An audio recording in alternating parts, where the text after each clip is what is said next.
是大无正是命的自在，我一生要听叹主的声。伊是大无正是命的自在，伊的样人捌伊的声。静静听，我要静静听，我要安耳听主的声。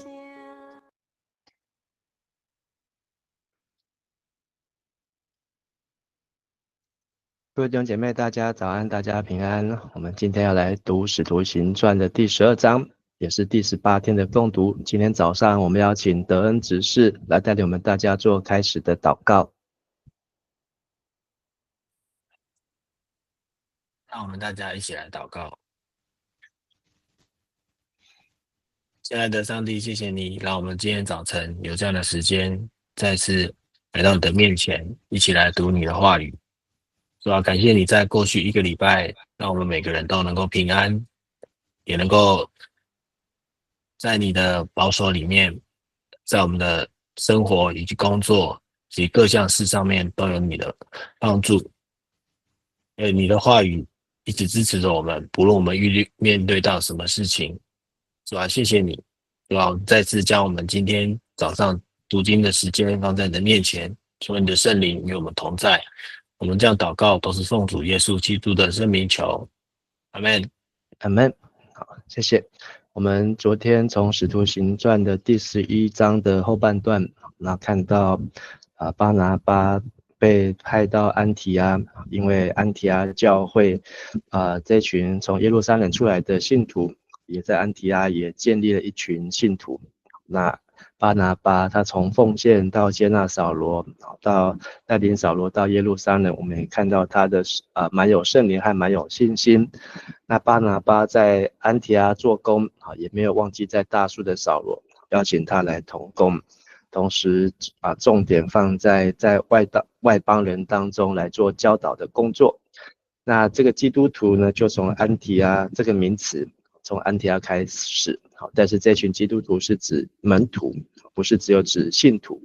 所以他们都已经是成为主耶稣基督的门徒，而被外邦人成为成为这个基督徒。那还有在安提阿教会也有从耶路撒冷来的先知预言，罗马帝国将会遭遇饥荒，安提阿教会也做准备，也做分享。那他们也透过巴拿巴和扫罗，把这些的奉献捐献也带到了耶路撒冷去。那我们今天要来读是12章，那要请德恩来带我们来读12章的1到25节。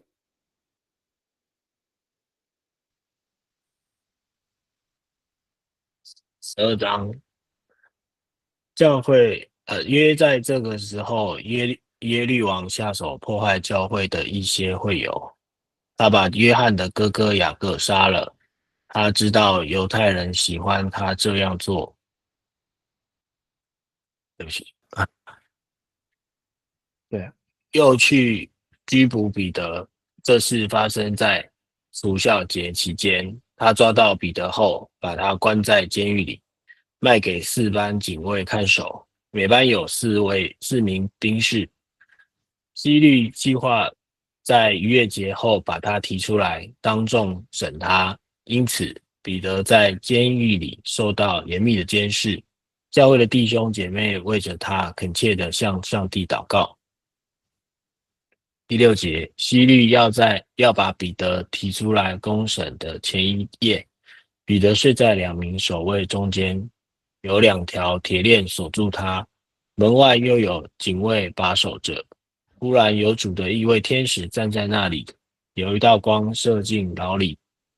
天使拍一拍彼得的肩膀，把他叫醒了，说：“快点起来！”那铁链立刻从彼得手上掉下。天使对他说：“系上带子，把鞋子穿好。”彼得照他的话做了。天使又说：“披上外衣，跟我来。”彼得跟着他走出监狱，却不知道天使所做的是真有其事，以为是看见了异象。他们通过了第一重和第二重的警卫岗哨，最后来到通往城里去的一道铁门，门自动的打开了。他们出来，走过一条街，突然天使离开了彼得。这时候彼得才明白过来，就说：现在我知道这是真的。主差遣他的天使救我脱离希律的手和犹太人要加给我的一切灾害。他看清楚这个情势，就往约翰马可的母亲玛利亚家里去，有好些人聚集在那里祷告。彼得敲了外门，就有一个名叫罗大的婢女应声出来。他认出是彼得的声音，大喜过望，顾不得开门，就跑回去告诉大家，说彼得站在门外。他们说：你发疯了。那婢女坚持真有这回事，他们就说那一定是他的天使。这时候彼得不停地敲门，他们开了门，看见果然是他，就很惊奇。他做手势叫他们安静下来，向他们解释主怎么样带他出了监狱。彼得又吩咐他们把消息告诉雅各和信徒们，然后离开，往别的地方去了。天亮的时候，警卫们乱成一团，不知道彼得出了什么事情。希律下令搜查，可是不见彼得的踪迹，他就审讯警卫，下令把他们处死。这事以后，希律离开犹太，去凯撒利亚，在那里住了一些时候。希律向泰尔和西顿的人民大发脾气，所以他们推派代表去见希律。他们首先说服了宫廷总管伯拉斯都，然后去向希律求和，因为他们需要从王的辖区获得粮食的供应。在特定的日子，希律穿上他的王服，坐在王位上向人民训话。他们呼喊说：这不是凡人的声音，而是神明的声音。主的天使立刻击打希律，因为他没有把荣耀归给上帝，他被虫咬而死。上帝的道继续拓展，日渐兴旺。巴拿巴和扫罗完成任务以后，离开耶路撒冷回去，他们带着约翰马可同行。好，谢谢。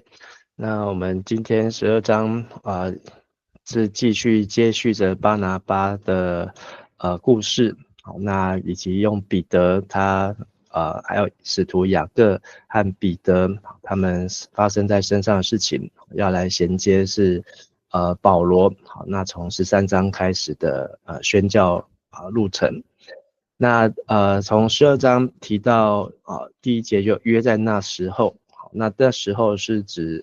11章后面好提到了，就是在克劳地皇帝的年间，好有这个预言饥荒的事情，所以约在那时候应该就是指前面提到的，在罗马皇帝克劳地的年间。那希律王是这个罗马皇帝分封到犹大的分封王，那他就下手迫害教会，又把约翰的哥哥，好，就是12使徒当中好的这对另外兄弟约翰的哥哥雅各杀了。那而且希律呢，他喜欢犹太人这样做，又去逮捕了彼得。那这里提到就在除酵节，那除酵节呢，也是耶稣被杀的日子啊，就是在这个逾越节到除酵节之间呢。所以在这里的安排呢，会让我们看到，这好像是一个彼得，他要走上耶稣的路，定十字架的路。那这个希律王呢，因为圣经有出现很多希律王哦，好，那大概有4位，好，从福音书到使徒行传，好，可以看到有4位的希律家族、希律王朝。那这是圣经简报站的制作的这个 PPT 啊，好，可以帮助我们了解第一代的大希律呢，好，那就是耶稣出生以前屠杀伯利恒的婴孩。那这个大希律呢，他娶了5个老婆，生了7个儿子。那其中呢，这每个颜色就代表不同的老婆所生的。紫色第二个老婆呢，所生的这2个儿子亚利多布和亚历山大呢，因为这个老婆是犹太人，是玛丽娜公主，那所以也本来是希律指定的接班人他们具有这个王室的血统但是呢，这个希律呢，生性多疑，所以他后来听到说这个他生性多疑，在他要杀耶稣这件事情，就把整个这个耶路撒冷的男婴都杀了。这件事情就知道他真的是一个很会猜疑的人。那他也听到自己的儿子要起来串谋，那所以呢，就杀了这2个儿子以谋反罪来处决这2个儿子。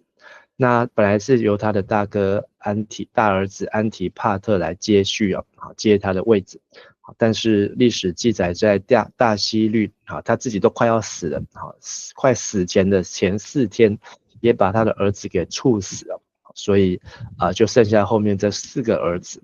那第4个儿子呢，腓力一世是在罗马过着无忧无虑的生活。这个亚基老呢，他就被分封到犹太、撒玛利亚以及以图买地区。这个希律本身就是以图买人就是以东的后代，所以他们是因为信仰的关系，因为所以他才入了犹太教娶了犹太人做老婆。那安提帕呢，分到耶路撒冷北边的加利利比利亚。那腓力二世呢，是在以图利亚和特拉可尼但是这亚基老呢，后来也被废王位放逐到维也纳。而这个安提帕呢，就是囚禁还有杀害这个施洗约翰，以及把耶稣戏弄然后的那位犹大王安提帕，就是大希律的第6个儿子。那到了第3代呢，是接续在亚里多布的后代，是亚基帕一世。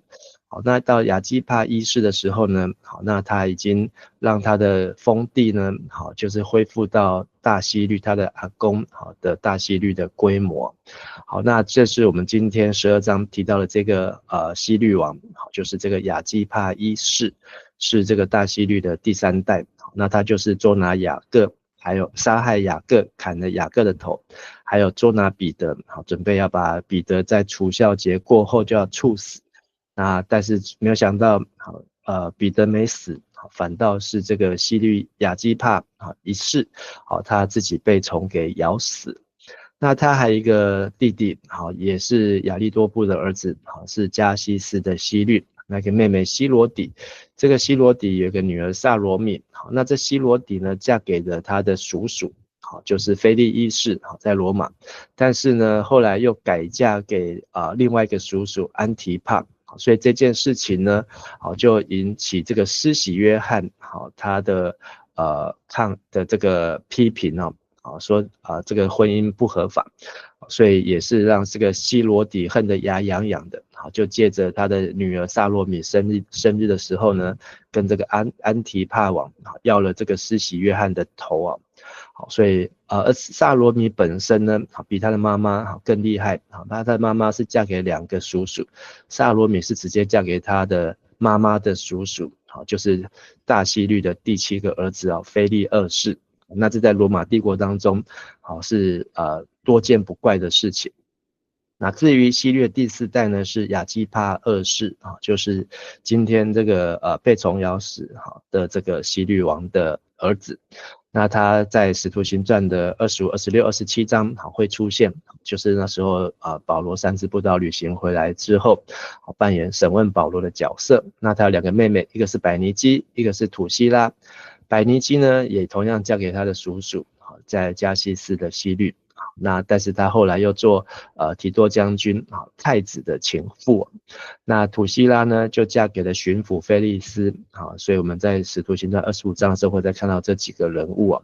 那这个希律呢就是大希律的第3代亚基帕一世呢，他抓到彼得之后，那路加在这边形容得很清楚，把他关在监牢里面。那这个是由4班的警卫那每一班都有4个人，所以总共有16个人好在守一个犯人。好，那什么样的情形要用16个人去守一个犯人？好，那就是重刑犯或是死刑犯了。那可见彼得的名声，本来彼得是一个默默无名，好一个市井小民，好是一个渔夫。但是当他跟随耶稣，还有在五旬节之后圣灵充满之后，彼得的名声呢，可能不仅是在耶路撒冷，连希律王亚基帕一世呢，他都风闻，所以他知道耶稣的事情，知道他的爸爸这个亚基帕一世他的爷爷跟这个他的叔叔们都曾经来这个审问耶稣，或是来害死耶稣，所以他用16个人来守他。但是这件事情呢，等于是彼得他插翅难飞，那他等于必死无疑，所以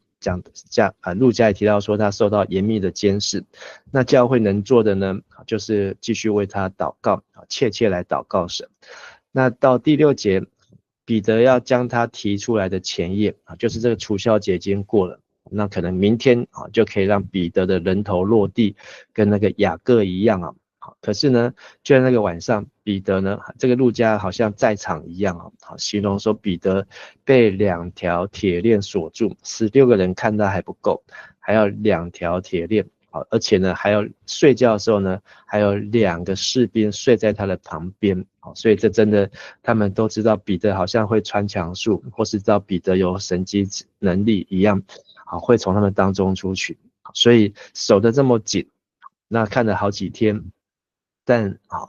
突然有主的使者天使向彼得显现，然后叫他起来，叫他系上衣服的带子，鞋子穿好，然后披上外衣，然后跟着他出监狱。那而且出这监狱的时候呢，彼得可能还在半梦半醒当中但是他以为他又在魂游向外，以为他真真假假难辨。那甚至还通过了第1道的警卫和第2道的监牢，所以这个真的可以看到彼得这个历程呢，他整个已经外面的人呢都当作彼得是必死无疑只等天亮就要处决。就在最后一刻前一夜中，上帝在这个时候出手，来派的使者来救彼得。那到他真的出来之后呢，还走出一条街，那连最后那个街还是用铁门来封住的，所以可以想象这个是一个多么严密的一个戒备森严。那连这个铁门都自动打开，所以这个过程呢，让我们可以想象，这好像彼得一个死里复活的经验。这个所谓的死里复活就是他应该是必死无疑，因为雅各已经死了，其他的门徒抓到了都该死，而且这个彼得的死呢，就是把这个滴水不漏，根本是插翅难飞，可是呢，居然一切呢，就是彼得好像从那个坟墓当中走出来一样。当他真的得到自由之后呢，彼得才醒过来，明白说，哇，原来是主差遣他的使者救他脱离希律的手，还有犹太人要给他的灾害因为这背后呢也是犹太人对彼得对耶稣很大的不满，因为他们引起他们的嫉妒眼红。那当他明白这情势之后呢，他就立即前往约翰马可的母亲玛利亚的家。那这个约翰马可呢，就是一开始第1章有120个门徒聚集祷告的地方。那这个马可的意思，他的名字的意思是答辩，约翰是上帝的恩赐，上帝是恩慈的给予者，上帝的恩赐。好，那他们就是继续还在玛利亚家祷告。好，那这已经维持了可能数年之久，那可能也10年以上。那好些人聚集在那里祷告。那彼得呢就敲了门。那有一位婢女，路加调查的非常清楚，所以连这个卑女的名字都被记载下来，叫罗大。那罗大的意思呢，就是玫瑰，玫瑰。那他听出是彼得的声音，所以还没有开门，所以只有听到外面是彼得的声音。好，可见这个连卑女跟使徒们的关系都很好，就是常常在一起，只要听到声音就知道是谁。所以顾不得开门，又跑回去告诉大家彼得站在门外。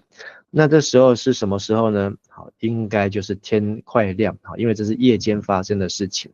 那后面才会讲到天亮。所以看这些使徒们，那他们晚上呢，或是夜间呢，也不是在那边吃喝拉撒睡，他们也在夜间也持续的祷告。那祷告呢，是在为彼得祷告，但是我们从路加这段记载就可以知道，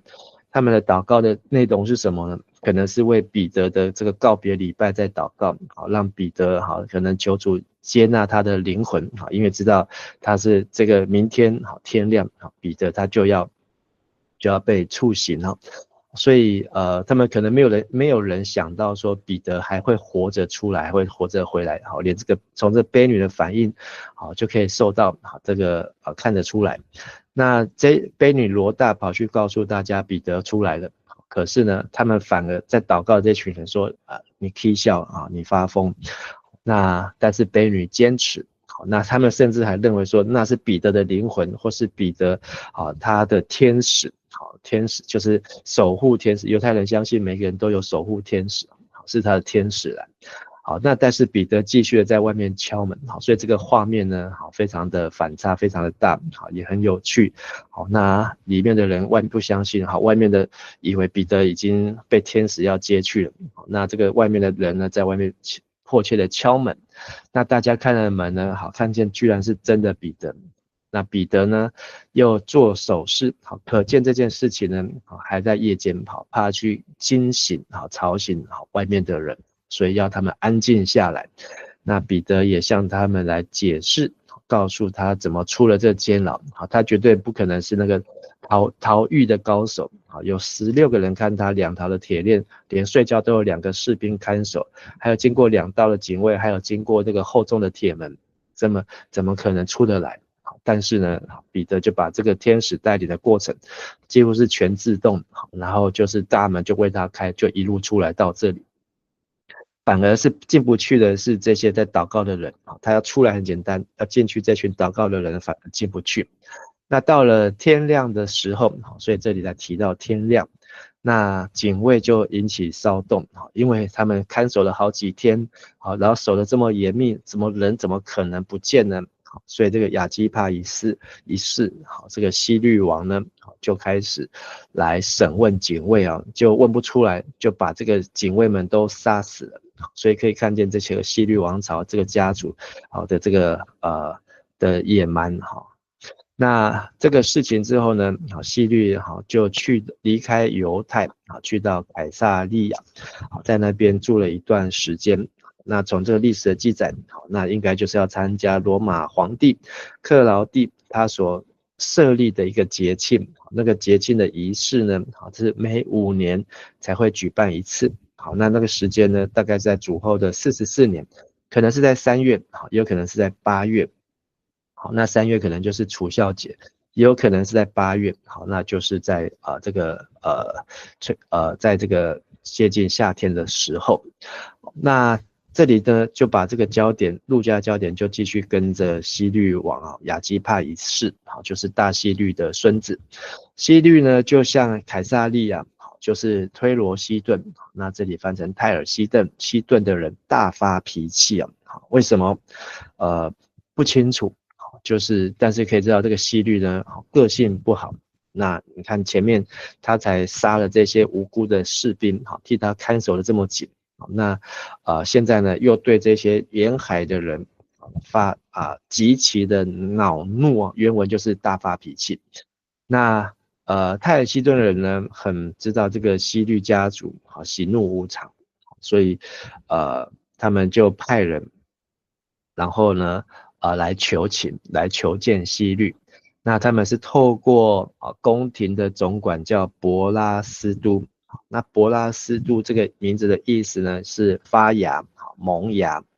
好，那去向希律来求和。好，那不晓得他们在什么事上好得罪了希律，以至于呢希律呢就跟他们来硬的。好，那他们就来求情，好让希律心情好可以好一点。好，那路加这样的铺陈呢，好是在凸显这个希律，好就是他被人家这样子捧上天之后呢，好那就在21节到了这个推罗西顿呢，好就是在这个凯撒利亚，好再上去一点的地方。好，那所以这些都是希律家族分封的地啊。好，刚才提到，好那大希律的7个儿子，后面的最后的3个儿子呢，分到不同的地方，那都是大希律他的3个儿子当中所来治理的。好，那这些分封的地，那这个亚基帕一世呢，好他来到了这个凯撒利亚，但是他向推罗西顿这里的人来发怒。所以以至于推罗西顿的人呢，他们就透过这个伯拉斯都来求和，那到了这个罗马皇帝定的这个节日，这个特定的日子，路加也不想要多描述这个日子，所以就只有这样带过，连皇帝的名字也没有去提。那希律呢，穿上他的朝服。好，那就是王服。那据传这件衣服呢，就是用金和银相织的衣服，好，那是贵重的衣服。那这件衣服呢，因为是金银好所相织的，所以在白天在太阳底下呢，穿起来会闪闪发亮，会发光，会很耀眼。好，那很像这个大明星的光环一样。那他就坐在他的王位上啊，对他们训话。好，这个训话好，和本是翻成演讲。好，那这训话是翻得比较好，就是可以让我们看到这个希律呢，好一副不可一世的样子。好，那因为他想说，连凯撒利亚的人，对不起，不仅是凯撒利亚，还有这个希律家族的地区，好，推罗西顿人，好，都要来跟这个希律王，都要来跟他求和。而民众呢，也一直捧着他，好，跟在台下听他演讲，然后回应大喊说：“这不是凡人的声音，而是神明的声音啊！”好，那这句话呢，好，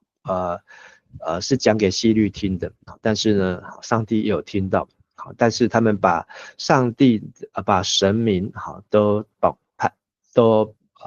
搬出来。好，然后呢，把荣耀都归在希律好这个亚基帕一世的身上。那23节提到主的天使立刻就击打希律。好，12章讲到主的天使是带这个死刑犯彼得出监牢，可是到后面是主的天使呢就击打希律啊，好，立刻击打。好，那所以我们如果从字面上呢，会认为他就在那一天就死了。好，那但是根据历史的考察，好，第一世纪的这个历史家说，这个事情呢，大概是5天左右。好，历史家约瑟夫他是在第1世纪啊，当时希律呢，好突然好就在那王位上好就觉得内脏疼痛，好，然后回家痛了5天之后就死了。而且当他死的时候呢，好，他的尸体好就有虫子跑出来，好，所以后来人就传他是被虫给咬死了。好，所以路加也记载他是被虫给咬死。好，所以这个肚子痛呢是立刻击打。那这个原因呢，就是因为他穿着金银的朝服。好，然后没有归荣耀给神。那这个呢，好是来自于他的祖先，好他的祖先所流传下来这个罪。所以出埃及记也说，这个恨上帝的呢，上帝要追讨他们的罪，好自父及子，好直到3、4代。好，这个亚基帕一世呢，就是第3代啊。好，那他砍了雅各的头，好，但是上帝呢也要了他的命啊。好，那最后24、25节，上帝的道继续扩展，日渐兴旺。巴拿巴，好，这里回来到巴拿巴，好，所以可见呢，从11章那一直到12章，好，那都有意呢要以巴拿巴好来做一个头和尾。那中间彼得呢，好的事件呢，反而成为这当中的一个穿插。巴拿巴和扫罗他们就是送这个奉献啊，因为克劳地皇帝的时候，罗马帝国特别是耶路撒冷遭遇饥荒，经济不好，收成不好，那有可能希律向推罗西顿的人发怒，发怒就是他们可能没有把应该缴的税或是应该贡献的带到这个凯撒利亚给希律他来使用来享用，可能在饥荒的当中所以甚至连那个总督大臣的名字都叫做发芽。所以这个我们读中文是读不出来，但是如果我们读的是这个希腊文的话，可能会看到很多的相关字，就可以做这样子的连结。好，那总之呢，巴拿巴保罗也去了耶路撒冷，回来安提阿，这次回来把谁带来呢？就是带着马可约翰，就把他给带回来好，那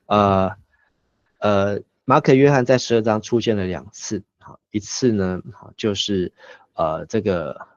他们在马可约翰的家中祷告，那在这里呢又出现了一次本人出现了。那这个马可约翰，我们从哥罗西书第4章第10节，保罗写的哥罗西书第4章因为我们知道从13章明天开始，我们看到开始3次的布道旅行，好，那马可约翰就跟着去。那哥罗西书保罗也提到马可约翰，甚至就把他指出他就是巴拿巴的表弟所以这个马可约翰的母亲玛利亚他的家中有一个祷告，有一个楼上的房子，有一个可以容纳120人这边祷告的地方其实呢跟巴拿巴他们都有这个亲戚的关系，有这个亲戚的关系。好，我们明天再继续补充。好，那今天的经文让我们看到上帝借着福音在抢救灵魂，这群使徒们在为耶稣基督是救主来做见证，但是魔鬼呢却借着这个希律家族的权势权位，在砍人的头要人的命，好，那在阻挡上帝救灵魂的工作。那我们也看到当教会切切的为彼得来祷告，而这位彼得是被关在死牢中是必死无疑，但是上帝呢却借着他的使者来搭救，当然也跟这群门徒们的祷告有关系。只是呢很有趣的是，当彼得真的出来，这群门徒却真无法相信，而且还拒绝相信。那也让我们看到原来彼得他们都是一群市井小民一群默默无名的人，小虾米。可是他们要面对是整个罗马帝国这个希律家族。那希律跟皇帝这个整个希律家族就是因为很会巴结，所以他们跟罗马皇帝的关系呢都很好，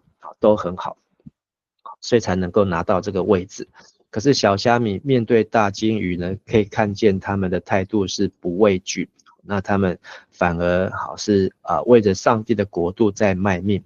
那最后我们也看到希律他自命非凡那以为他是神以为他含着金汤匙来出生，那他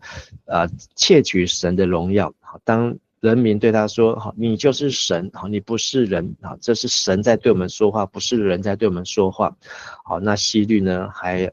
还自得意满的时候呢，上帝就让一只小虫就让他命送在一只小虫的当中那这虫当他肚子也痛了5天。那也盼望透过今天这段经文让我们可以再次看到彼得他好像经历了一场死里复活，好像把这个约拿跑到大鱼的肚子里面去，但是上帝让他从死里得救，同时也让彼得要继续来为主做工。我们一起来祷告。亲爱的父神，我们向你献上感谢，让我们透过今天使徒行传的第12章看见第一个殉道的使徒是雅各，也看见彼得本来是要在死亡的刀剑之下，但是借着祷告，借着上帝的作为，也借着路加的记载，让我们看见这当中有许多值得我们深思还有反省的事情，也让我们看见一位掌权者在上位者应当要行公义，要好怜悯，要存谦卑的心来与神同行。也求神带领我们的社会，我们的国家，这个世界上的掌权者都能够听见主的话，能够明白主的心意。我们这样子祷告祈求，奉靠主耶稣基督的名求，阿们。谢谢德恩，谢谢大家，大家平安。谢谢牧谢谢师。牧师。谢谢，谢谢。平安。